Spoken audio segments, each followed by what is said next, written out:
শুভ সকাল বন্ধুরা। তো তোমরা সবাই কেমন আছো? আশা করি ভালো আছো, আর আমিও ভালো আছি। তো আজকের দিনটা শুরু করলাম, তো চলো দেখতে থাকো সারাদিন, আশা করি তোমাদের ভালো লাগবে। সকালে সমস্ত কাজকর্ম সেরে স্নান করাও হয়ে গেছে, তো রান্নাও বসিয়ে দিয়েছি, চলো তোমাদের দেখাই। এখানে বসিয়ে দিয়েছি ভাত, তো ভাতটা হয়ে আসছে, এবার নামিয়ে নেব। আর এখানে দেখো সবজি কেটে নিয়েছি, এখানে রয়েছে আলু, পেঁপে আর বিনস। তো বেগুনটা কাটিনি, ইউনিভার্সিটির থেকে এসে কাটবো, তো এটা এসেই রান্না করব, এখন আর রান্না করার সময় নেই। আর সকালের খাবারে দেখো কালকের একটু চাউমিন বেঁচে গেছিলো, তো সেটা একটু গরম করে নিয়েছি। আর এখানে নিয়ে নিয়েছি একটুখানি ছাতু, তো এটাই সকালে খেয়ে নেব। একেবারে দুপুরবেলা তোমাদের সামনে এলাম, তো ইউনিভার্সিটি থেকেই চলে এসেছি। তো ভাতটা করেই গেছিলাম, তো সবজিটা করে নেব। তো ডিম ছিল না একটাও, তো আসার সময় ডিম নিয়ে এলাম, চলো তোমাদের দেখিয়ে দিই। এই যে ডিম নিয়ে এসেছি, তো 7টা ডিম নিয়ে এসেছি। তো চলো ফ্রেশ হয়ে ঝটপট করে রান্নাটা করে নিই।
দুপুরের মেনু নিয়ে চলে এসেছি, তো কি রান্না করলাম দেখিয়ে দিই চলো। এখানে রয়েছে লেবু, আর এখানে একটু নিয়ে নিয়েছি আমের আচার, আর এর নিচে রয়েছে ভাত।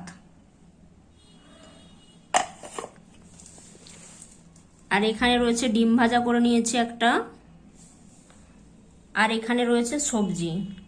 এখানে একটা মিক্স সবজি বানিয়েছি, তোমরা দেখতেই পেলে। এখানে রয়েছে আলু, বেগুন, পেঁপে, বিনস, এগুলো দিয়ে বড়ি দিয়ে একটা তরকারি বানিয়েছি। এই তরকারিটা খেতে কিন্তু দারুণ লাগে, তোমরা অবশ্যই বাড়িতে একবার ট্রাই করতে পারো। শীতকালের সবজি দিয়ে বড়ি দিয়ে এভাবে তরকারি করলে কিন্তু দারুণ লাগে। তো এই ছিল দুপুরের রান্না বান্না, চলো খেয়ে নিই। অনেকটা সময় পরে তোমাদের সামনে এলাম, তো এখন বাজে প্রায় রাত্রি 9টা। তো এক্ষুনি লাইভটা শেষ করলাম, লাইভ করছিলাম। তো ইউনিভার্সিটি থেকে এসে তো কিছু অনলাইনে ক্লাস ছিল, সেগুলো করলাম, তারপরে লাইভ করছিলাম। তো লাইভটা এইমাত্র শেষ করলাম। তো এবার রাত্রের খাবার করে নেব। করব হচ্ছে গিয়ে রুটি, আর দুপুরের তরকারি রয়েছে, ওই তরকারি দিয়ে রুটিটা খেয়ে নেব। আর সন্ধেবেলা খেয়ে এসেছিলাম ফুচকা, অনেকদিন ফুচকা খাইনি, তাই ফুচকা খেয়ে এলাম।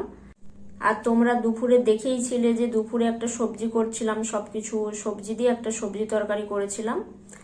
তো চলো এবার রুটি করে নেব। তো আজকের ভিডিওটা এখানেই শেষ করছি। যদি ভিডিওটা ভালো লাগে অবশ্যই লাইক, শেয়ার, কমেন্ট করো। আর নতুন নতুন ভিডিও পেতে কিন্তু চ্যানেলটাকে অবশ্যই সাবস্ক্রাইব করে রেখো। তো আজ এই পর্যন্তই, কাল দেখা হচ্ছে নতুন ভিডিওর সাথে। ততক্ষণ তোমরা সবাই সুস্থ থেকো, ভালো থেকো, টাটা।